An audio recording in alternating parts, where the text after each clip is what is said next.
All right, so this is in the car here. This is the new heater core put in. Get the old one out and the new one in easily. There's this piece of metal here. There's also one on the other side. The one on the other side I pushed and bent up out of the way inward. You might be able to bend it outward, up to you.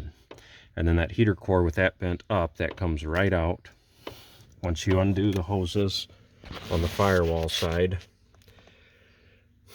and the new one, you push it in. Just make sure your two prongs are spread out the right way on those hoses connections, and they'll go in there. You just got to work it in. To remove all this cowl system, it's pretty simple. There's two plastic trim chips on each side of that cup holder unit. There's two electronic connections for your 12-volt that connect to that. There's this electronic piece for bolts down here. I believe they're 10 millimeters. There's a large metal bracket right here that screws in there. 11 millimeters, 8 millimeters here, 4 bolts, 2 nuts total. There's a little trim bracket here that goes in there. I believe it's a 10 millimeter on the top, 8 millimeter on the bottom. That comes out. Upper and lower plastic trims. This lower one, there's a bolt in the back way under there. It's easier to get to if you get that metal out. Or this one, it's just broken, so it can just pull out without it. But that removes this lower part. For that, there's also a little plastic piece here that goes to blow air back. That just pops out. If you pull it, it'll pop out of that side first, is easier. Then you can pull it out of that end.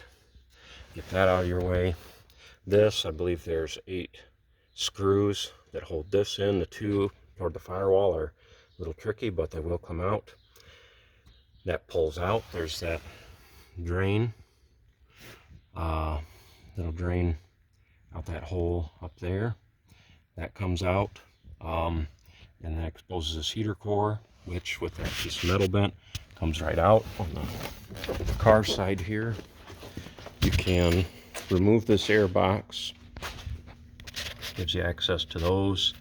Hard to get to this way. Easier if you removed all this, which is 15 millimeters there. I believe there's 8 millimeters in there. There's one hose connection for your windshield washer fluid, and then trim clips.